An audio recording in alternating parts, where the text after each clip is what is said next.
ओम विष्णुपादाय कृष्ण प्रेष्ठाय भूतले श्रीमते भक्ति वेदांत स्वामिनिधि नामिने नमस्ते सरस्वती देवे गौरवाणी प्रचारिणे निर्विशेषा शून्यवादी पाश्चात्य देशतारिणे जय श्री कृष्ण चैतन्य प्रभु नित्यानंद श्री अद्वैत गदाधर श्रीवासदि गौर भक्त वृंद हरे कृष्ण कृष्ण कृष्ण हरे हरे हरे राम राम राम हरे हरे।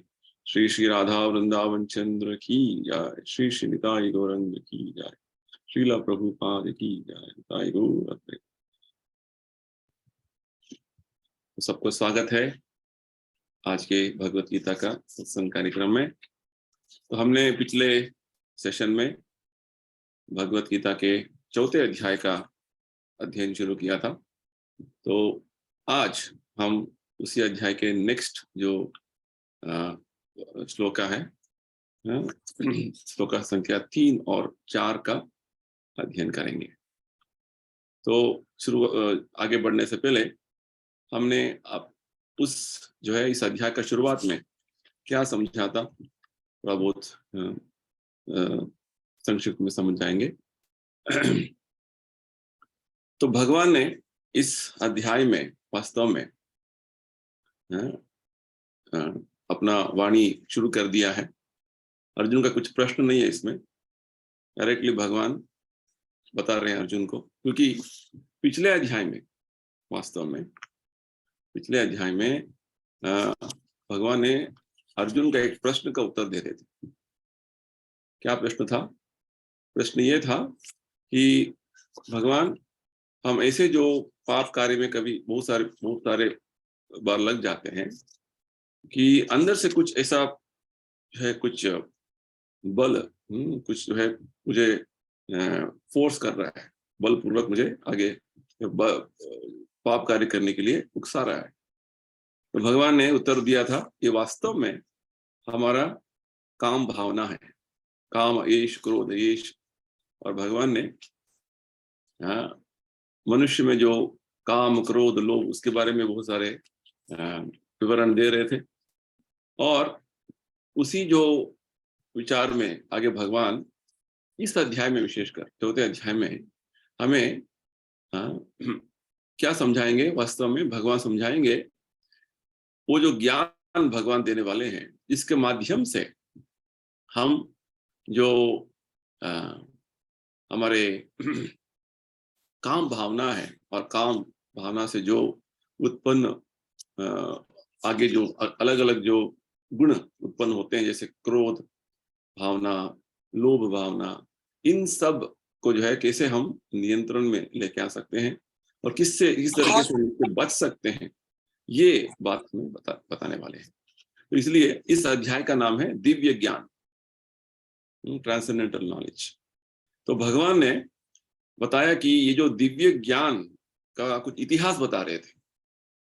मैंने ये दिव्य ज्ञान अर्जुन अभी तुम्हें जो बोल रहा हूं, ये पहले बार तुम्हें नहीं बोल रहा हूं, बहुत लाखों साल पहले मैंने स्वयं इस प्रस्तुत जो सूर्य देवता है समय में, उस सूर्य देवता का नाम है विवस्वान, उनको मैंने ये ज्ञान प्रदान किया था। और सूर्य देवता ने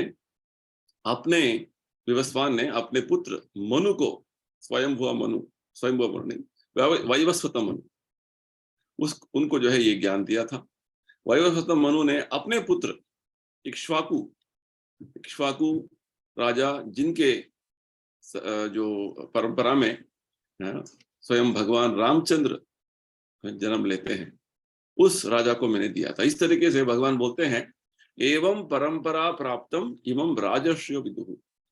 एक क्षत्रिय राजाओं के परंपरा में इस तरीके से ये जो ज्ञान है, योगम, भगवान बोलते हैं विवस्वते योगम। भगवान प्रभुपाद जी बताते हैं योगम यानी कि वो विज्ञान जो हमारे और भगवान के बीच का जो संबंध समझाता है, उसको बोलते हैं योगा। तो भगवान ने समझाया कि वास्तव में इस तरीके से ये ज्ञान पूरा संसार में प्रचार और प्रचलित था। राजाओं के माध्यम से, क्षत्रिय राजाओं के माध्यम से। अभी भगवान समझाया दूसरे श्लोक में क्यों भगवान अभी अर्जुन को ये ज्ञान दे रहे हैं। क्योंकि बहुत समय हो गया है कि राजा महाराजाओं के इस परंपरा का माध्यम से ये ज्ञान जो प्रचार प्रसार हो रहा था, अभी लग रहा है कि काल का प्रभाव सकाले नेह महता योगो नष्ट परंतप। काल का प्रभाव में लग रहा है कि ये ज्ञान लुप्त हो गया है। इसलिए अर्जुन, मैं फिर से ये ज्ञान तुम्हें प्रदान कर रहा हूं। और आज की जो श्लोक हम अभी अध्ययन करने वाले हैं, तीसरा श्लोक में भगवान हमें समझाएंगे अर्जुन को ही भगवान ने क्यों चुना। ये भगवत गीता को समझने के लिए बहुत महत्वपूर्ण श्लोक है जो अभी हम तीसरे श्लोक अध्ययन करने वाले हैं। चलिए अभी देखते हैं तीसरे श्लोक में भगवान क्या बोलने वाले हैं। तो ये सभी जो चर्चा कर रहे हैं हम और ये जो सत्संग कर रहे हैं, ये सब प्रभुपाद जी की कृपा है। प्रभुपाद जी ने इतने कृपा करके हमें भगवत गीता का व्याख्या दिया है और इतना सरल माध्यम से हमें समझाया है ताकि हम उसको समझ सके और जीवन में उसका अनुष्ठान कर सके। तो उनको हमारा कोटि कोटि प्रणाम। हम आगे बढ़ने से पहले श्रीपाद शंकराचार्य जी द्वारा विरचित गीता महात्म्य से एक श्लोक समझने का कोशिश करेंगे। ये 5वां श्लोक है गीता महात्म्य का। भारतामृत सर्वस्वम विष्णोर वक्त्रं विनिश्रितः गीता गंडोदकं पीत्वा पूर्व जन्म न विद्यते।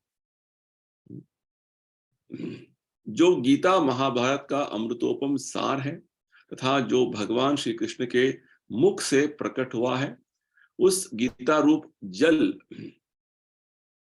पी लेने पर पुनः इस संसार में जन्म नहीं लेना पड़ता। तो श्रीपाद शंकराचार्य जी बता रहे हैं कि वास्तव में भगवत गीता का ज्ञान अमृत समान है। जो कोई इस ज्ञान का आस्वादन करेगा, इसको ग्रहण करेगा, तो उसका जन्म मृत्यु के चक्कर से उसको मुक्ति मिलेगा, संसार बंधन से मुक्ति मिल जाएगा। देखिए कितना ये बड़ा कृपा भगवान ने दिया है, हमें प्रदान किया हुआ है। केवल भगवत गीता का ज्ञान स्वीकार करने से ही, इसी अध्याय में आगे देखेंगे भगवान बताएंगे, जो कोई उनके जन्म कर्म और गीता का ज्ञान समझने का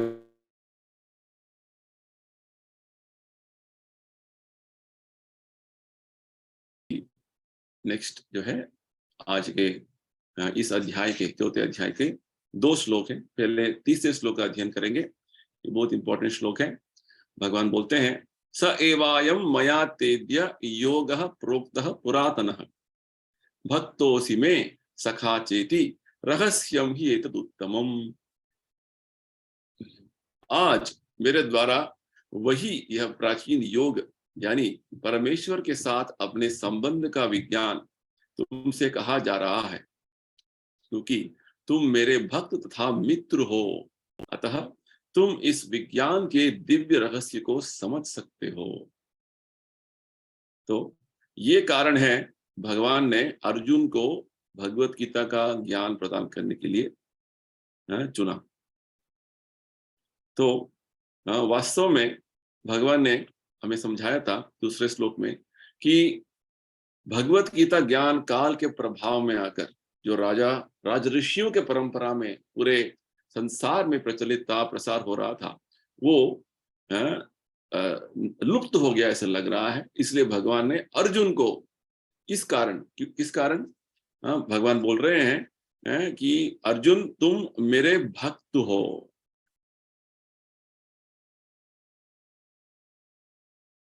तुम मेरे भक्त हो और ना केवल भक्त हो, तुम मेरे सखा हो। तो ये योग्यता है, ये क्वालिफिकेशन है भगवान जो है भगवान के बारे में समझने का, भगवान का जो है रहस्य समझने का। इधर पे हम देखेंगे इस श्लोक के जो एक शब्द भगवान ने उपयोग किया है उसका थोड़ा ध्यान से हम देखेंगे तो भगवान रहस्य शब्द का उपयोग कर रहे हैं। रहस्य यानी कि सीक्रेट, जैसे हमारा कुछ पासवर्ड होता है, कुछ सीक्रेट चीजें होते हैं जो केवल मुझे पता है, और मेरा कोई आप तो हो जो मुझे बहुत जो है विश्वास है उस पर, उन्हें पता है। रूपा जी उदाहरण देते हैं, जैसे एक एक पिता का 5 पुत्र हैं, और पूरा जो उनके जायदाद का, उनका जो पूरा संपत्ति का पूरा जो विवरण, जो जो डिटेल्स हैं, और उसका जो क्या करना है, कैसे करना है, पिताजी उसी को बताएंगे जो वो समझते हैं कि वो मेरे बहुत आप्त है, मेरे नजदीक है, सबको नहीं बताएंगे। तो ठीक उसी प्रकार यहाँ पे भगवान भगवत गीता का रहस्य अर्जुन को बता रहे हैं। क्या बता रहे हैं? बता रहे हैं कि ये रहस्य अर्जुन मैं तुम्हें बता रहा हूं क्योंकि तुम मेरे भक्त हो, तुम मेरे सखा हो। तो ये हमें ध्यान रखना है इस बात का। इसलिए भगवान बोलते हैं ये उत्तमम, उत्तमम यानी कि ये दिव्य ज्ञान, आध्यात्मिक ज्ञान जो है, ये आध्यात्मिक रहस्य जो है मैं तुम्हें बता रहा हूं, ये विज्ञान जो है मैं तुम्हें समझा रहा हूं क्योंकि तुम मेरे भक्त हो, तुम मेरे सखा हो। और ये जो योगा है, योगा, ये ज्ञान जो है भगवान और हमारे बीच का संबंध ज्ञान जो है, ये नया ज्ञान नहीं है, ये पुरातन ज्ञान है। पुरातन यानी कि हमारा और भगवान का संबंध अनादिकाल से है। नित्य शाश्वतोयम पुराणः, दूसरे अध्याय में आपने एक श्लोक जो सुना होगा, भगवान बोलते हैं कि न जायते न म्रियते वा कदाचिन, नायम भूत्वा भविता वा न भूयः, अजो नित्यम शाश्वतोयम पुराणः। भगवान बोलते हैं ये वास्तव में जैसे हमारा हम अजन्मा है, वास्तव में आत्मा का जन्म नहीं है, आत्मा शाश्वत है, आत्मा नित्य है, और आत्मा पुराण, पुराण यानी कि बहुत जो है पुरातन, जैसे इधर भगवान बोल रहे पुरातन, बहुत जो है पुराना। कब कब से शुरू हुआ? अनादिकाल से, तो कोई डेट नहीं कब शुरू हुआ, इसलिए इसको बोलते हैं शाश्वत। तो वही शाश्वत ज्ञान जो हमेशा रहा है मैं तुम्हें समझा रहा हूं अर्जुन। तो वास्तव में ये जो श्लोक है हमें भगवत गीता समझने के लिए बहुत महत्वपूर्ण श्लोक है। भगवत गीता को हमें एक बहुत सारे जो है आजकल के समय में बहुत सारे लोग इसका व्याख्या करते हैं, वो लोग भगवत गीता समझ नहीं पाएंगे, समझा नहीं पाएंगे, क्योंकि यहाँ पे जो भगवान बोल रहे हैं ये रहस्य है, रहस्य है, गूढ़ ज्ञान है। वही जो भक्त भगवान के साथ बहुत आप्त संबंध में है वो समझ सकता है, ये बात भगवान ये समझा रहे हैं। तो वास्तव में जब भगवान भगवत गीता को अर्जुन, भगवत गीता समझा रहे थे अर्जुन को, वो कुरुक्षेत्र रणभूमि में समझा रहे थे। ऐसे नहीं कि भगवान एक बहुत बड़े जो है एक वन में एक बड़ा पेड़ के नीचे समझा रहे थे, ऐसा नहीं। ये तो आजकल के समय में लोग वेदांत तत्व का, वेदांत दर्शन का जो है चर्चा करते हैं बहुत बड़े बड़े जो सभा में, ऐसा नहीं था। क्योंकि जब भगवान उस समय में उपस्थित थे तो बड़े बड़े विद्वान थे, स्वयं व्यासदेव उपस्थित थे, बहुत सारे अन्य ऋषि महात्मा उपस्थित थे। तो ऋषि महात्माओं को भगवान ने नहीं चुना, और यहां तक कि उसी रणभूमि में युधिष्ठिर महाराज थे जो स्वयं राजऋषि थे। क्योंकि पिछले श्लोक में भगवान ने क्या बताया, एवं परंपरा प्राप्तम इमं राजर्षियो विदुः, तो भगवान ने युधिष्ठिर महाराज को भी नहीं चुना। तो यहाँ पे भगवान ने अर्जुन को क्यों चुना? अर्जुन तो एक योद्धा थे, वो तो वेदांती नहीं थे, और एक योद्धा जो है वेदांती नहीं बन सकते हैं, वो बड़े सन्यासी नहीं थे, फिर भी भगवान ने अर्जुन को चुना। क्योंकि वास्तव में भगवान हमें ये सूचना देना चाहते हैं कि बड़े बड़े वेदांती भी भगवान के बारे में समझने का नहीं होगा, क्योंकि ये रहस्य है कि आगे भगवान और बहुत सारे बात बताने वाले हैं। आगे अध्याय, बहुत सारे अध्यायों में भगवान एक जगह बताते हैं, नाहम प्रकाश सर्वस्य योग माया समावृत। मैं सबके सामने जो है प्रस्तुत नहीं होऊंगा, प्रकाश नहीं होऊंगा। योग माया समावृत, योग माया उनको आच्छादित कर देती है। तो जो मूर्ख हैं, जो दूर्त हैं, वो भगवान को क्या समझते हैं? वो भगवान ऐसे काल्पनिक है। अपने जो जो है बहुत सारे वो आर्टिकल्स लिखते हैं, उसमें लिखते हैं ऐसे ऐसे कोई व्यक्ति था, ऐतिहासिक व्यक्ति कृष्णा था, तो एक बहुत बड़ा शक्तिशाली व्यक्ति था, इस तरीके से लिखते हैं। तो वास्तव प्रकाशित नहीं होते हैं, उनको जो है व्यक्त नहीं होते हैं, जब तक वो एक शुद्ध भक्त नहीं होता, भगवान के साथ उनका आप्त संबंध नहीं रहता है, हम भगवान को समझ नहीं पाते। यही बात भगवान गीता में आगे बताने वाले हैं 18वें अध्याय में, भक्त्या माम अभिजानाति यावान यश्चास्मि तत्वतः। तत्वतः यानी कि वास्तविक तरीके से हम भगवान को तभी समझ सकते हैं जब भक्ति करेंगे। तो प्रभुपाद जी ने पूरा विश्व भर में ये भक्ति का प्रचार करने के लिए निकल पड़े, क्योंकि वो भगवान के शुद्ध भक्त थे। प्रभुपाद जी ने क्या बोला सबको? श्रवणम कीर्तनम विष्णु स्मरणम पाद सेवनम अर्चनम वंदनम दास्यम सख्यम आत्मनिवेदनम। नवविध भक्ति को हर जगह प्रभुपाद जी ने फैलाया। तो प्रहलाद महाराज भागवत में बात बोलते हैं कि ये भक्ति विधान है, नवविध भक्ति, श्रवण करना भगवान के बारे में, भगवान का बारे में कीर्तन करना, गुणगान करना, उनके बारे में स्मरण करना, उनका पाद सेवा करना, उनका अर्चन करना, उनका वंदन करना, उनके प्रति दास्य भाव में रहना, सख्य भाव में रहना, आत्मनिवेदन, संपूर्ण शरणागत हो जाना, ये भक्ति भाव है, भक्ति विधान है। तो हमें भक्त बनना है। भक्ति का शुरुआत क्या है? श्रवणम। तो हमें भगवान के बारे में सुनना है, श्रवण करना है, ये भक्ति का शुरुआत है। तो जब तक हम भगवान के बारे में श्रवण नहीं करेंगे तो भक्ति हमारा शुरुआत नहीं हुआ है। इसलिए वेदों को श्रुति बोलते हैं। श्रुति यानी कि जब सुनना, श्रवण करना। तो भागवत में एक बात बोलते हैं, भक्त्या श्रुतगृहीतया, यानी कि हम जब श्रुतगृहीतया, श्रुति वेदों के माध्यम से जब हम श्रवण करेंगे तभी हम भगवान को जान सकते हैं, हमारे जो वास्तविक स्थिति क्या है समझ सकते हैं। तो विशेषकर वेदों में हमें 3 विषय के बारे में ज्ञान देते हैं। संबंध ज्ञान, अभिधेय ज्ञान और प्रयोजन ज्ञान। संबंध यानी कि मेरा भगवान के साथ क्या संबंध है। वेदों में, वेदांत में, भगवत गीता में सभी यही बात भगवान बताते हैं। विशेषकर भगवत गीता में भगवान क्या बोलते हैं? ममैवांश जीवलोके जीवभूत सनातन।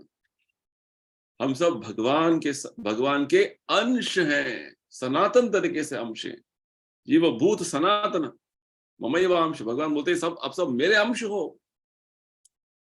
और वेदांत में बोलते हैं जन्माद्यस्य, हम सब सभी चीजें जो देख रहे हैं हम सृष्टि में, जीव जंतु, बहुत सारे जो अन्य चीजें, सबका उद्गम भगवान है, सभी का स्रोत भगवान है।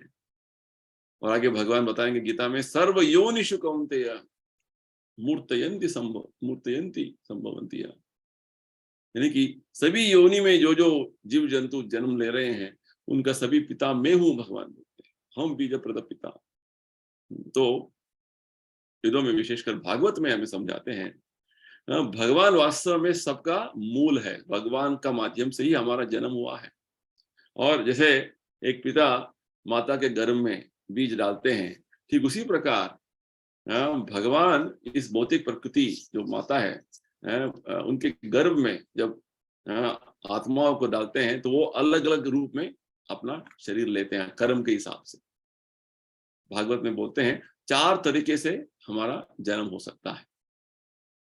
जैसे हम सब भ्रूण से, एम्ब्रियो बोलते हैं, भ्रूण से हमारा जन्म हुआ है, इसको बोलते हैं जरायुजा। और जब ये पक्षी पंछी जन्म लेते हैं, कैसे लेते हैं? वो अंडे देते हैं, अंडे से उनका जन्म होता है, एग, तो उनको अंडज बोलते हैं।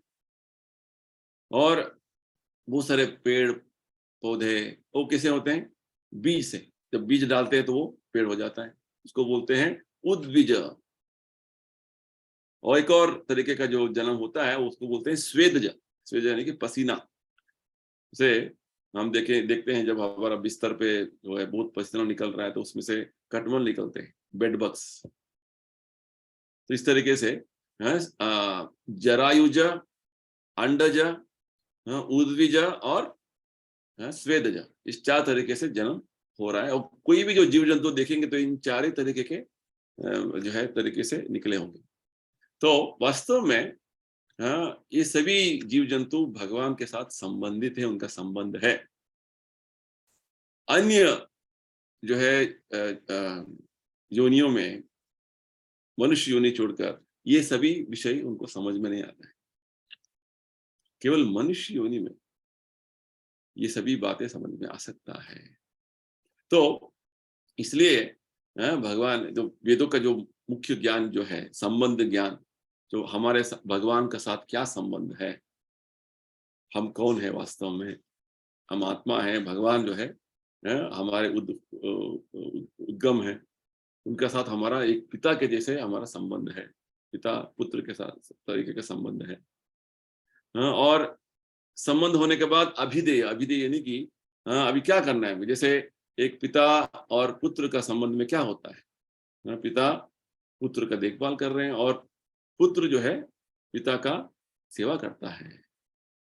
ठीक उसी प्रकार ये भक्ति करना हर जीवात्मा का मुख्य उद्देश्य है, उसका कर्तव्य है, क्योंकि हम भगवान के अंश हैं। जैसे हमारे शरीर के अलग अलग अंग हमारा शरीर का सेवा कर रहे हैं, जब ये अंग शरीर का सेवा नहीं करेंगे तो हम क्या बोलेंगे, इस अंग का कोई फायदा नहीं है। ठीक उसी प्रकार अभिधेय यानी कि भक्ति, भक्ति सेवा। तो अंत में प्रयोजन क्या है? प्रयोजन ये है कि जब हम इस मनुष्य जीवन में समझ जाएंगे हमारा मुख्य उद्देश्य इस मनुष्य जन्म में भगवान का भक्ति करना है, इस तरीके से भगवान ने गीता में समझाया है, और आगे बढ़ना है, तो इससे क्या होगा? इससे हमारा प्रयोजन यानी कि हमारा जीवन का सार्थकता होगा। यानी कि इसी जीवन के जीवन अंत होने के पश्चात क्या होगा? भगवान बोलते हैं कि त्यक्त्वा देहम पुनर्जन्म नहीं, ये शरीर त्यागने के बाद फिर से हमें एक और शरीर नहीं मिलेगा। अभी हम जन्म मृत्यु के चक्कर में आ गए हैं। भगवान आगे बताएंगे 13वें अध्याय में, जन्म मृत्यु जरा व्याधि दुख दोषान दर्शनम। अभी हम जन्म मृत्यु जरा व्याधि के चक्कर में फंस गए हैं, इतना बुरी तरीके से उलझ गए हैं इसमें कि पता नहीं चल रहा है क्या हो रहा है।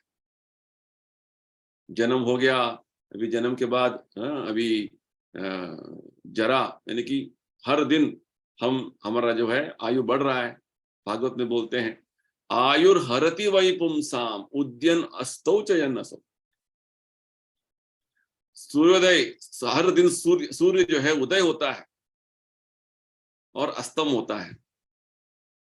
उद्यन अस्तौ च यन्नसौ यानी कि सूर्य का उदय होना, अस्तम होना, सूर्योदय सूर्यास्तम होना, यानी कि हमारा जीवन का एक दिन निकल गया। आयु हरति, सूर्यदेव हमारा जीवन अवधि का एक दिन हरण कर लिया, यानी कि हमारा जन्म होते ही शुरू हो जाता है। ऐसा नहीं कि ओ मुझे मेरा पास बहुत साल है, नहीं, हर आदमी का एक टाइम पीरियड है, जितने साल तक उसका जीवन रहेगा, अवधि रहेगा। तो जन्म मृत्यु जरा व्याधि, जरा और व्याधि यानी कि बहुत सारे बीमारियों को हमें एक्सपीरियंस करना पड़ेगा। बहुत सारा अच्छा जो है विवरण मिलता है भागवत में हमको। जब विदुर अपने तीर्थ यात्रा के बाद वापस हस्तिनापुर आए, उस समय तक कुरुक्षेत्र युद्ध जो है समाप्त हो गया था, खत्म हो गया था। और धृतराष्ट्र जो है अभी भी उसके जो है सभी 100 पुत्र मर गए थे, उनका मृत्यु हो गया था, और केवल धृतराष्ट्र और गांधारी थे और पांडव थे। तो अभी धृतराष्ट्र पांडवों के आश्रय में अपना जीवन बिता रहा था, ऐसे सोचकर कि अभी भी मैं राजा हूं। तो वास्तव में विदुर फिर से हस्तिनापुर इसलिए आए थे, अपने जो बड़े भाई हैं धृतराष्ट्र, उनको थोड़ा आध्यात्मिक ज्ञान देने के लिए। तो वहां पे बहुत अच्छे बात बोलते हैं विदुर आने के बाद कि भैया, आप सोच रहे हैं कि आपके पास बहुत समय है, परंतु आपको ये पता नहीं कि आपका ऑलरेडी बहुत सारे आयु बीत गया, आप ऑलरेडी जरावस्था में हो। प्रभुपाद जी समझाते हैं, जरा यानी कि ओल्ड एज, ओल्ड एज यानी कि वो एक तरीके का सूचना है, बहुत जल्दी हम मरने वाले हैं। Old age is a indication of cruel death, सूचना है। और ये जो मृत्यु ऐसा विषय है कि कोई इससे बच नहीं पाएगा, सबको इसके जो है प्रभाव में आना पड़ेगा। इसलिए भगवान आगे बताएंगे, मृत्यु सर्व हरस चाहम, यानी कि मृत्यु आने के बाद सब कुछ हमारा जीवन में जो कुछ है, हम सोचते कि मेरा है, सब कुछ हरण हो जाएगा, सब कुछ निकल जाएगा, कुछ भी नहीं रहेगा हमारे साथ। हमारे बैंक बैलेंस, हमारा संपत्ति, हमारा रिश्तेदार, जो हम बोलते हैं मेरा मेरा मेरा मेरा, सब कुछ निकल जाएगा। अहम और मम, अहम यानी कि मैं, मेरा शरीर भी नहीं रहेगा मेरे साथ, और जो मेरा मम, जो जो मैं बोलता हूँ ये मेरा मेरा मेरा है, सब कुछ अब छोड़ के जाना पड़ेगा। कहाँ जाएंगे पता नहीं। तो ऊपर जो एग्जाम्पल देते हैं, जैसे आपने देखा है फुटबॉल स्टेडियम में जब खिलाड़ी फुटबॉल खेलते हैं, तो फुटबॉल का जो गेंद है, फुटबॉल, वो हर खिलाड़ी उसको मारते हैं, वो फुटबॉल का जो है जो बॉल है कहाँ जाता है पता नहीं, अनप्रेडिक्टेबल। ठीक उसी प्रकार हमारा जीवन भी फुटबॉल जैसा ही है। जब हमारा अंत आएगा, फुटबॉल जैसा जो भौतिक प्रकृति जो है हमको मारेगी, कहाँ जाएंगे पता नहीं, कहाँ जाके गिरेंगे। तो इसलिए हमें समझना है कि हम प्रकृति के अधीन में आने से पहले भगवान के आश्रय में आ गए। जैसे अर्जुन भक्त बनकर, भगवान का सखा बनकर, भगवान कृपा पात्र है, उस तरीके से हमें भी भक्त बनना है। तो यही इस श्लोक का मुख्य जो है तात्पर्य है। तो प्रभुपाद समझाते हैं कि दो तरीके के लोग हैं, एक है भक्त, दूसरा है दानव, असुर। तो भगवान ने अर्जुन को ये भगवत गीता का जो ज्ञान स्वीकार करने का एक माध्यम क्यों बनाया? क्योंकि वो भगवान के भक्त। परंतु दानव जब बन जाएंगे, दानव यानी कि जो भगवान को मानते नहीं है, अपने ही विचार जो है तरीके से, अपने तरीके से व्याख्या करते हैं भगवत गीता का, और समझने का उनका इच्छा नहीं। जैसे प्रभुपाद जी समझाया पिछले श्लोक में, बहुत सारे जो ऐसे व्याख्याकार है जो अपने ही अर्थ निकालते हैं, भगवान जो समझाया वो समझने के उनका इच्छा नहीं है, और भक्ति करने के तो उनको कुछ आशा ही नहीं। तो उनके लिए रहस्य ज्ञान समझना संभव नहीं है। प्रभुपाद जी बोलते हैं भगवत गीता के 700 तक बहुत सारे ऐसे जो एडिशंस हैं पूरे मार्केट में, और कुछ व्याख्या जो है भगवत गीता का भक्तों ने लिखा है, और कुछ व्याख्याओं को दानवों ने लिखा। दानव यानी कि जो भगवान को मानते नहीं, अपने हिसाब से बोलते हैं, और बड़े बड़े स्वामी, बड़े बड़े गुरु बन के घूमते हैं। तो प्रभुपाद जी बोलते हैं जो भक्तों ने व्याख्या लिखा है वो वास्तव में सत्य है। प्रभुपाद जी ने समझाया पिछले श्लोक में, प्रभुपाद जी ने भगवत गीता यथारूप क्यों लिखा, एज इट इज क्यों लिखा? क्योंकि इसका जरूरत था अंग्रेजी भाषा में। अभी अंग्रेजी भाषा से बहुत सारे भाषाओं में ये भाषांतरण हुआ है, ट्रांसलेशन हुआ है। और जो लोग भगवत गीता का जो अर्हता है, योग्यता नहीं है, दानव जो है, भक्त नहीं है, उसका कोई मतलब नहीं। हमें एक और शास्त्र जिसका नाम है चैतन्य चरितामृत, जब उधर पे एक एग्जाम्पल देते हैं, उदाहरण देते हैं, जैसे पेड़ के जो बहुत सारे टहनियां होते हैं, ब्रांचेस होते हैं, एक टहनी जो है टूट गया तो क्या होता है, उसको पेड़ से जो पानी जाना है, जो आहार जाना है, वो बंद हो जाता है। वो उससे थोड़ा वो लटकर अटकते रहता है, फिर भी उसको सप्लाई नहीं हो रहा है उसका फूड, तो क्या होगा, धीरे धीरे वो सूख जाएगा, असार बन जाएगा। ठीक उसी प्रकार ये जो अन्य लोग जो है भक्त नहीं है, हाँ, भक्त नहीं है, उनके उनके माध्यम से जब हम भगवत गीता का समझने का कोशिश करेंगे तो वो यूजलेस है, असार है। सनातन गोस्वामी बोलते हैं, अवैष्णव मुखोदगीर्णम पूत हरि कथामृतम श्रवणम नैव कर्तव्यम सर्पोच्चिष्टम यथापय। अभक्त के, अवैष्णव के मुख से हमें भगवत गीता का जो है श्रवण नहीं करना है, भागवत का श्रवण नहीं करना है, उनका किताब नहीं पढ़ना है, उनका कीर्तन नहीं सुनना है, क्योंकि इस प्रकार दूध जो है अमृत है, परंतु वही दूध सर्प के जो विष उस पर स्पर्श हो गया तो क्या हुआ, वो विषैली हो गया, और उसे पीने से क्या होगा, आपका मृत्यु। तो दिखने पर लगता है कि हाँ ये भी कथा कर रहे हैं, ये भी, परंतु उसमें विष मिला हुआ है। तो वो विष हमारा अंदर जाएगा, और हमारा जो आध्यात्मिक, हमारा जो प्रेरणा है वो सब मर जाएगा, हमें समझ में नहीं आएगा। जैसे प्रभुपाद जी बोलते हैं, इतने सारा भागवत कथा होते हैं, भागवत कथा करते हैं, तो भागवत सुनने के बाद आपका मन में परिवर्तन होना है। जैसे प्रभुपाद जी ने, हाँ, अमेरिका जाके ऐसे लोगों को, जैसे हिप्पी थे, पाश्चात्य राष्ट्र के लोग जो बहुत अधम थे, उनको परिवर्तन किया, क्योंकि भागवत का इतना असरदार जो है वो संदेश है। तो ये भगवत गीता, भागवत सुनने के बाद भी आप अपने ही तरीके से अपना जीवन चला रहे हैं, तो क्या फायदा हुआ, तो ये बात बताते हैं। तो इसलिए प्रभुपाद जी बोलते हैं, ये जो दानव के जो व्याख्या है वो असार, उसका कोई मतलब नहीं है, क्योंकि अर्जुन भगवान को पुरुषोत्तम देवोत्तम मानता है। जो अर्जुन के परंपरा में, भक्तों का परंपरा जो बोलते हैं, गुरु शिष्य परंपरा जो प्रभुपाद जी बोलते हैं, उनके माध्यम से जो इस ज्ञान को हम समझेंगे तो वो हमारे लिए बहुत जो है फायदेमंद है। क्योंकि अन्य लोग जो है अपने तरीके से कल्पना करते हैं, अपना तरीके का जो है बहुत सारे व्याख्या करते हैं, वो किसी का मतलब, कोई मतलब नहीं है उसका। तो वास्तव में प्रभुपाद जी बोलते हैं, भगवत गीता का समझने का ठीक रास्ता अर्जुन के मार्गदर्शन पर चलना। जैसे महाभारत में क्या बोलते हैं, महाजनो ये न गतस्स पंथा, यानी कि महात्माओं के पद चिन्हों पर हमें चलना है,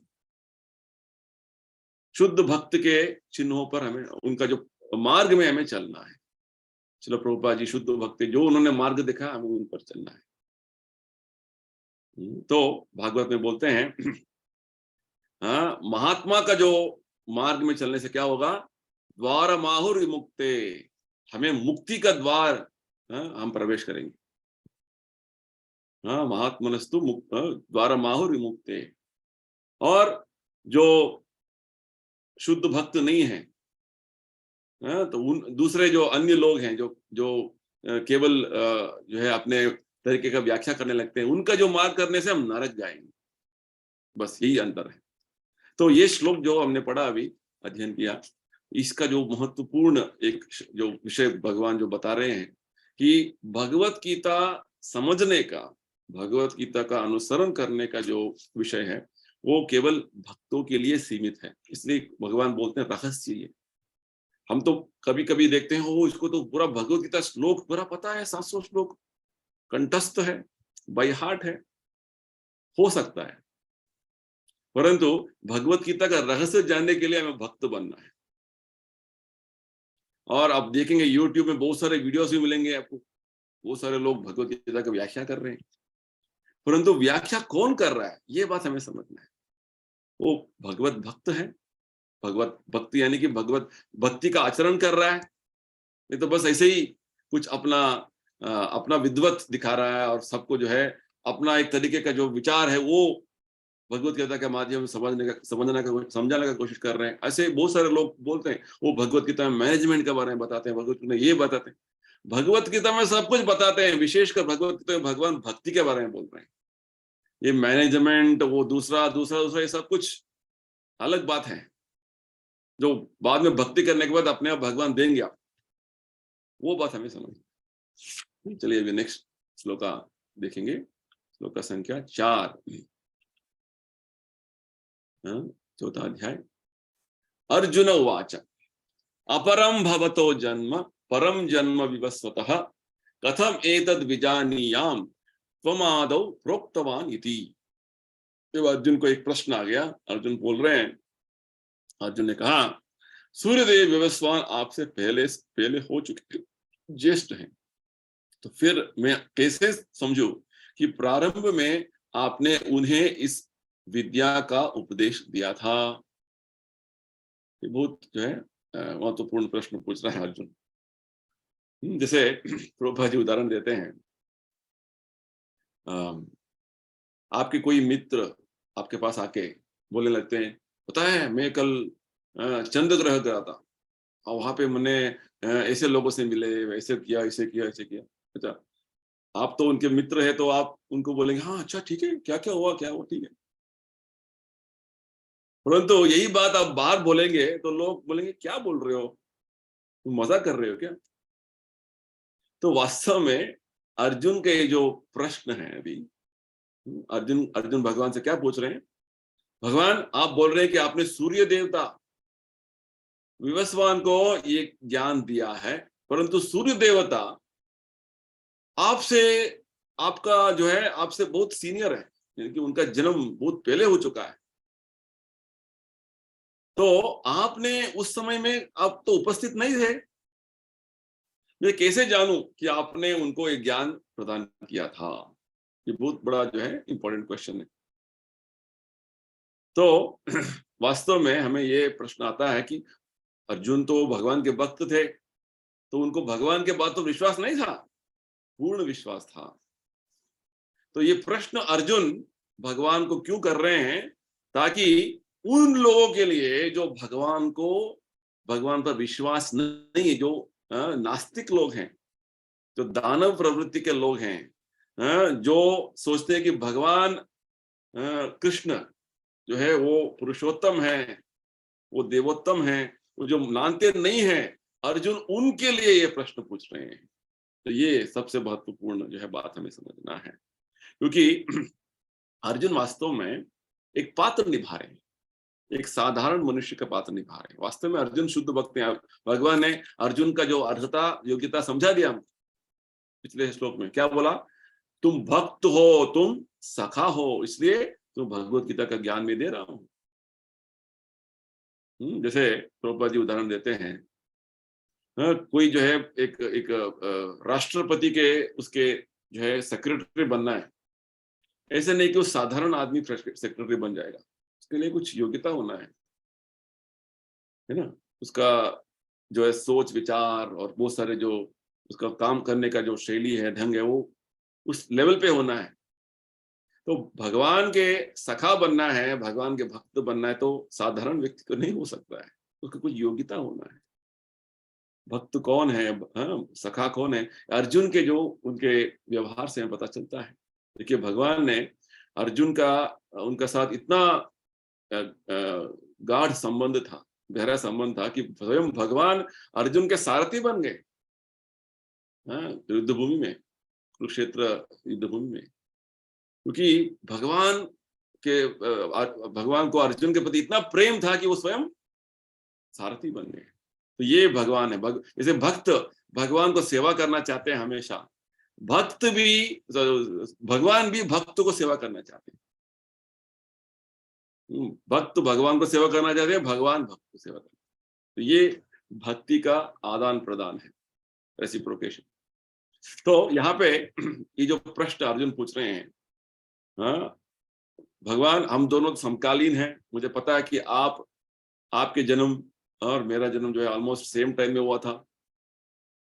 तो आप जो बोल रहे हैं, आपने सूर्य देवता को इतने साल पहले, जैसे प्रभुपाद जी ने हमें भगवत गीता का इतिहास समझाया कि वास्तव में भगवत गीता लगभग मान के चलिए कि 12 करोड़ साल पहले भगवान ने सूर्य देवता को दिया था। पहले श्लोक में तात्पर्य में हमें समझाते हैं उसका इतिहास, उसका जो एस्टिमेट देते हैं कितना साल पुराना हो सकता है भगवत गीता। तो भगवत गीता केवल 5000 साल पुराना नहीं है, बहुत पुरातन है ज्ञान। तो अर्जुन को ये प्रश्न आ गया कि भगवान हम तो समकालीन हैं, हम तो मित्र हैं, हम तो इतना आप्त हैं, मुझे पता नहीं था कि अपने इतने साल पहले अर्जुन सूर्य देवता को ये ज्ञान दिया था। तो वास्तव में आगे भगवान बताने वाले हैं नेक्स्ट श्लोका से कि अर्जुन मेरा और तुम्हारा बहुत सारे जन्म हो चुके हैं, अंदर यह है कि मैं सभी जन्मों का याद रखता हूं, तुम भूल जाते हो। ये उत्तर है वास्तव भगवान देंगे, और भगवान अपने आध्यात्मिक दिव्य स्वभाव के बारे में समझाने वाले हैं। और इसलिए इस अध्याय का नाम है दिव्य ज्ञान, जो हमें भगवान के बारे में समझना है।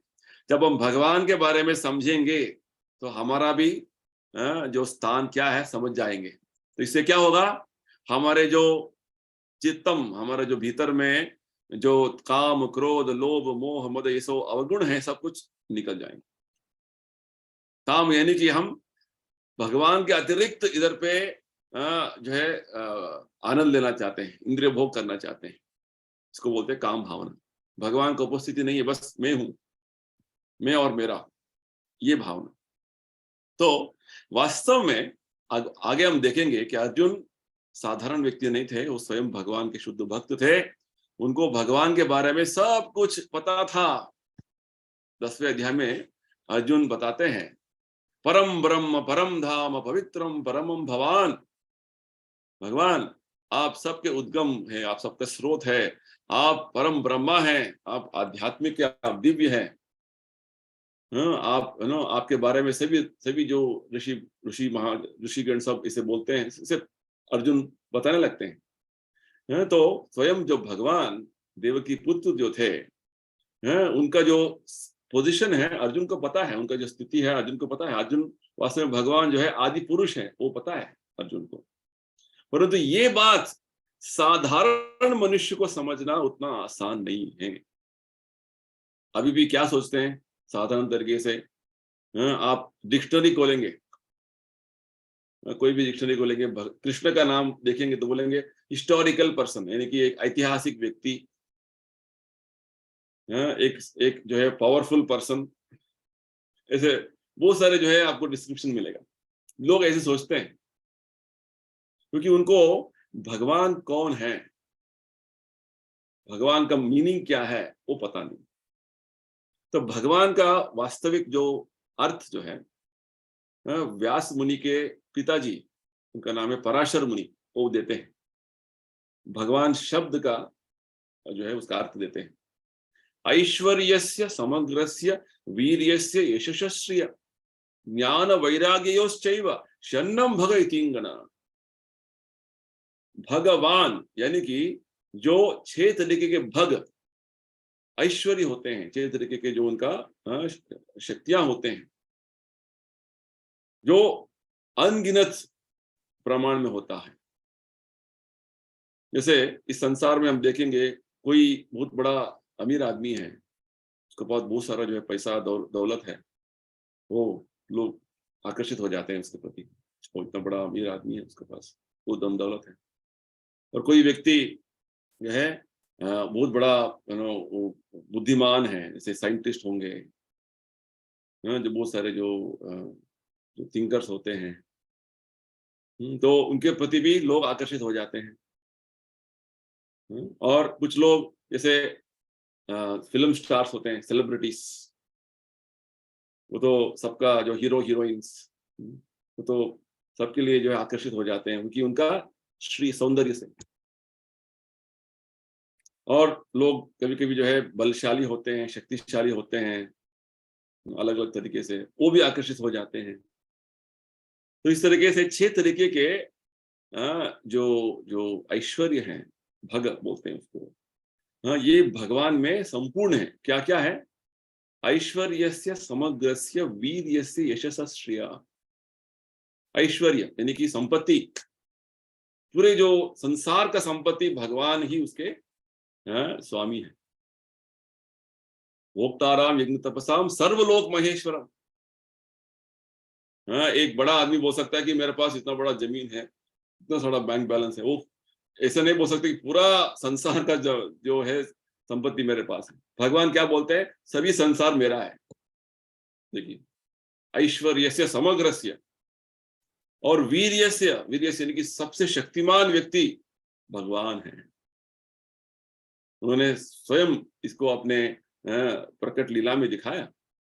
भगवान ने अपने 7 वर्ष की उम्र में गोवर्धन पर्वत उठाया, और सबसे शक्तिशाली जो उनका जो लीला है, भगवान ने 16,108 रानियों के साथ द्वारका में हर रानी के घर पे उन्होंने विस्तृत किया, विस्तरण होके उन्होंने अपना लीला किया। और हर रानी का जो महल था, उसका विवरण भागवत में मिलता है। वो जो है वैभव से वो एक एक महल बना था। उसका जो टेबल वगैरह बनते थे, सब कुछ जो हाथी का दान से बना था, आइवरी। और जो मार्बल यूज किया था, सबसे कॉस्टली मार्बल था वो। इस तरीके से वर्णन आता है। तो भगवान का ऐश्वर्य, वीर्य, यश, भगवान हमेशा उनका जो यश, किसी को ऐसा नहीं कि वो केवल अभी वो फेमस हो गए, नहीं। कभी कभी हम देखते हैं कुछ एक व्यक्ति कभी फेमस हो जाता है, फिर से वो उसका नाम और निशान नहीं रहता है। भगवान हमेशा फेमस, यश यश में रहते हैं, है ना। ऐश्वर्य समग्र से वीर्य से यश श्रिया ज्ञान वैराग्य, श्री उनका सौंदर्य, उनके सौंदर्य के बारे में इतने सारे जो कीर्तन है, इतने सारे जो भजन है, उनका सौंदर्य के बारे में इतना सारा गुणगान आचार्यों ने किया है। पूरा भागवत समझाता है। भागवत में एक जगह बताते हैं, जैसे हम कुछ गहने पहनते हैं, कुछ हमारा श्रृंगार करते हैं, वो श्रृंगार से एक आदमी और सुंदर हो जाता है। बोलते हैं वो सजावट से भगवान सुंदर नहीं होते हैं, वो भगवान स्वयं सुंदर हैं। वो भगवान का सौंदर्य ऐसा है कि वो जो भगवान जो गहने डालते हैं और वो उनका सजावट जो करते हैं, वो चीजें उससे और उनका जो सौंदर्य बढ़ जाता है। इनका वो जो सजावटी चीजों का, भगवान का नहीं। भगवान तो स्वयं सुंदर, उनका सौंदर्य इतना बढ़िया है। और उनका ज्ञान, जैसे भगवत गीता का ज्ञान देखिए, पूरा संसार में अभी भी जो है सब लोग इसका इतना प्रशंसा करते हैं, इसको इतना अध्ययन करते हैं। एक ज्ञान और वैराग्य, प्रभुपाद जी बोलते हैं, जैसे हमने एक घर बनाया, कुछ बिजनेस चला रहे हैं, तो हम उस बिजनेस के प्रति, घर के प्रति इतना हम आकर्षित रहते हैं, हम छोड़ना नहीं चाहते हैं। परंतु भगवान ने ये पूरा सृष्टि बनाया, और सृष्टि में भगवान जो है बोलते नहीं कि मेरा उसमें रह कर जो वो नहीं बोल रहे मेरा ये नहीं करो, वो करो, वो नहीं करो, नहीं बोल रहे। भगवान ने दे दिया, चलो तुम चलाओ, बैठे हुए गोलोक वृंदावन में। तो ये इनका वैराग्य इस तरीके से। तो ये जो 6 तरीके का भग, ऐश्वर्य जो है भगवान में संपूर्ण तरीके से है, इसलिए वो उनको भगवान बोलते हैं। तो ये बात साधारण मनुष्य को पता नहीं होता है। तो ये बात सबको समझाने के लिए अर्जुन ने ये प्रश्न भगवान के समक्ष डाला, और ताकि भगवान ये बात स्वयं अपने मुखार बिंदु से एक प्रमाण रूप में सबको समझाए। क्योंकि भगवान सबसे बड़े जो है वो स्वामी हैं। इसे आगे बताएंगे भगवान मत्तः परतरम नान्यत्, वेदों में बोलते हैं भगवान को असम ऊर्ध्व, उनके समान कोई नहीं, उनके ऊपर कोई नहीं। तो वो हमेशा ऐसे रहे हैं, ईश्वर परम कृष्ण सच्चिदानंद कृष्ण, सच्चिदानंद कृष्ण अनादिरादिर गोविंद सर्व कारण कारणम। तो ये बात भगवान का, ये जो पोजीशन है भगवान का हमेशा रहा है, ये रहेगा। परंतु ये दानव प्रवृत्ति लोग है, असुर है, इसको नकारते हैं। वो नास्तिकवाद फैलाते हैं। तो भगवान एक तरीके का जो है अधिकारी है, वो प्रमाण जो है जब देंगे, हैं, तो सभी संसार समझ जाएगा। इसलिए अर्जुन चाहते थे कि स्वयं भगवान इसको समझाए, ताकि आगे आने वाले जो समय आने वाले समय में लोग समझ जाएंगे कि वास्तव में भगवान का क्या है पोजीशन है, भगवान का ये वास्तविक स्थिति क्या है, तत्वतः जैसे भगवान बताते हैं। क्योंकि हमें हमारा जो व्यक्तिगत लाभ के लिए, जैसे प्रहलाद महाराज क्या बोलते हैं, नते विदुः स्वार्थ गतिम ही विष्णु। स्वार्थ गति हमें पता नहीं है, हमारा स्वार्थ गति क्या है। वास्तव में हम भगवान के अंश, जैसे हमने बताया, ममैवांश जीवलोक जीवभूत सनातन। तो जैसे ये हमारा शरीर के जो अंग है, हमारा शरीर के अलग अलग जो है अंग है जो हमारा सेवा करना है। तो हम भगवान के अंश हैं, तो हम भगवान का सेवा करना है। तो हमारा स्वार्थ गति वास्तव में नाते विदु स्वार्थ गतिम ही विष्णु। पता नहीं कि हम भगवान विष्णु कृष्ण हमारा वास्तव स्वार्थ जो हमें सेवा करने का हमारा सेव्य है, वो हम भूल गए हैं। वो हमारा वास्तव स्वार्थ यही होगा कि हम भगवान का सेवा करें। तो प्रभुपाद जी बोलते हैं इसी श्लोक के तात्पर्य में कि हमें भगवान के बारे में समझना, उनके बारे में जानना जो है हमारा ही प्रयोजन के लिए, हमारा फायदे के लिए। इसलिए जब भगवान अपने बारे में समझाएंगे, अपने बारे में बताएंगे, तो सभी संसार को इसका लाभ मिलने वाला है। तो जब भगवान स्वयं इसे जो बात बताएंगे, तो एक तरीके का प्रमाण हो जाएगा। इसे स्वयं भगवत गीता का एक वैशिष्ट्य हमें समझना है। भगवान ने पूरे वेदों का, पूरे सभी शास्त्रों का सार सर्वस्व केवल 700 श्लोका में उन्होंने समझा दिया। जो हमें इतने सारे वेदों को समझने के बाद, सभी पुराणों को समझने के बाद समझ में आएगा, भगवान ने केवल 700 श्लोक में समझा दिया। आगे बताएंगे भगवान, वेदैश्च सर्वैर अहमेव वेद्यो। सभी वेदों से केवल तुम मुझे जानना है। देखिए, सभी वेदों का अध्ययन करने का कोई जरूरत नहीं है। केवल हमें भगवत गीता का अध्ययन कर लिया, हम वेद के बारे में सब कुछ समझ लिया। मुझे वेद सब पता है, क्योंकि भगवान वेदों का जो है सभी सार सर्वस्व हमें दे दिया गीता में। और विशेषकर हमें ये भी समझना है, गीता में 2 बार भगवान हमें एक ही श्लोक दोहराते हैं, हमें क्या करना है, भगवान को कैसे समझना है। रूपा जी बोलते हैं, ठीक है, आपको भगवत गीता अध्ययन करने का भी टाइम नहीं है, तो क्या करना है? मन्मना भव मद्भक्तो मद्याजी माम नमस्कुरु। 4 बातें बोलते हैं। मन्मना भव, मन मना यानी कि भगवान के बारे में मनन करो, स्मरण करो। तो ये बहुत आसान है इस कलयुग में। कैसे करना है? हरे कृष्णा मंत्र जाप करना है। हरे कृष्ण कृष्ण कृष्ण हरे हरे, हरे राम राम राम हरे हरे। ये मंत्र जाप करके करते करते श्रवण करना। जब भी हम हरे कृष्णा मंत्र जाप करेंगे, तो ऑलरेडी भगवान का श्रवण भी हो रहा है ऑटोमेटिकली। ये बात तो ये बात भगवान समझाते हैं हमको कि वास्तव में केवल हम हरे कृष्ण मंत्र हर दिन जाप करेंगे, तो हम ऑलरेडी भगवत गीता का जो सार सर्वस्व है वो भी समझ लिया हमने। मन मना भव मत भक्तो, हम भक्त बन गए। भगवान का स्मरण कर रहे हैं, भगवान का जाप कर रहे हैं, तो भगवान को भक्त बन गए। देखिए कितना अच्छी बात है। तो वास्तव में भगवत गीता का इतना सरल तरीके से भगवान ने हमें समझाया। ABCD है एक्चुअली, हम सबको समझना है इसको। हम सबको समझ के इसका जो एसेंस है, इसका जो सार सर्वस्व है, इसको जीवन में फॉलो करना है। ये इंपॉर्टेंट है।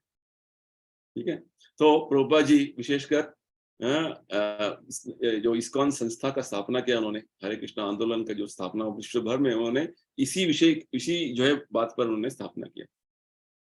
हरे कृष्णा मंत्र का हर कोने कोने पे प्रभुपाद जी ने इसका प्रचार प्रसार क्यों किया? ताकि ये भगवत गीता में भगवान बोलते हैं, भगवान समझा रहे हैं, ये हमारा उद्धार के लिए है। भागवत में एक बहुत बड़ा अच्छी बात बोलते हैं, क्या बोलते हैं? कलेर दोष निधे राजन, कलेर दोष निधे राजन कीर्तनादेव कृष्णस्य मुक्त संग परम व्रजे। सुखदेव गोस्वामी बोलते हैं कलयुग तो दोषों का बहुत बड़ा महासागर है। हर व्यक्ति हर दिन इतना सारा दोष करता रहता है, इतना सारा गलतियां करता रहता है।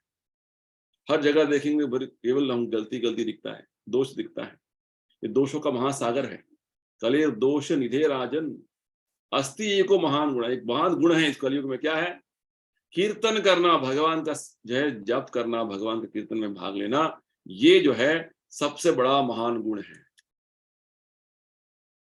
तो ये बात अर्जुन सबको बताना चाहते हैं, समझाना चाहते हैं। भगवान के मुखारविंद से ये जो प्रमाणभूत जो वाक्य जो बतलाना चाहते हैं, इसलिए अर्जुन ये प्रश्न पूछ रहे हैं, क्योंकि लोग अलग अलग तरीके से अभी मग्न हो गए अपने जीवन में। जैसे भागवत में सुखदेव गोस्वामी बोलते हैं, श्रोतव्यादि राजेंद्र नृणाम संति सहस्त्रशः। आप टीवी खोलेंगे, इतने सारे चैनल हैं, अभी 500 चैनल, 1000 चैनल। आप इंटरनेट पे जाएंगे तो क्या करना है, इतना सारा चीजें हैं।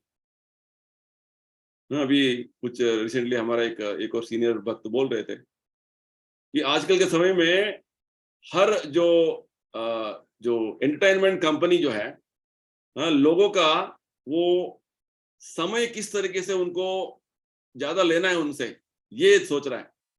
यहां तक कि उनका सबसे बड़ा जो चुनौती ये है कि लोगों को सोना नहीं है, नींद नहीं करना है उनको, बिना नींद के उनको कुछ ना कुछ देखते रहना है उनको, ताकि उनका बिजनेस चलते रहे।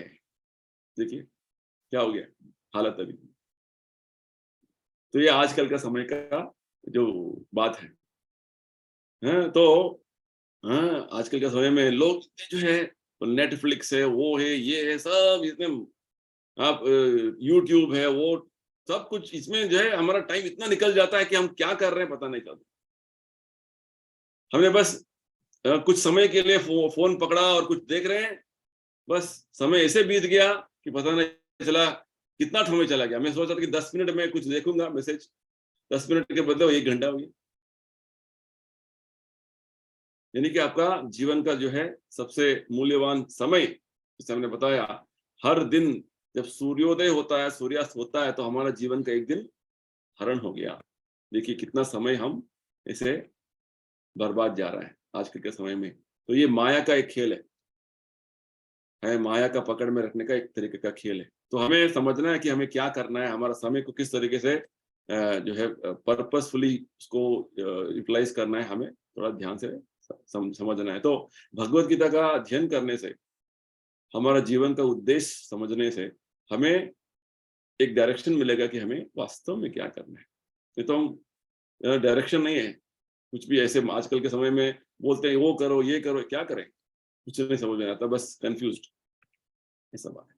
तो आगे भगवान क्या बताने वाले हैं, दिव्य ज्ञान का बहुत सारे जो ज्ञान देने वाले हैं, उसको समझते जाएंगे।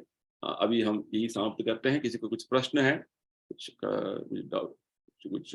कमेंट्स है तो अभी पूछ सकते। हरे कृष्णा।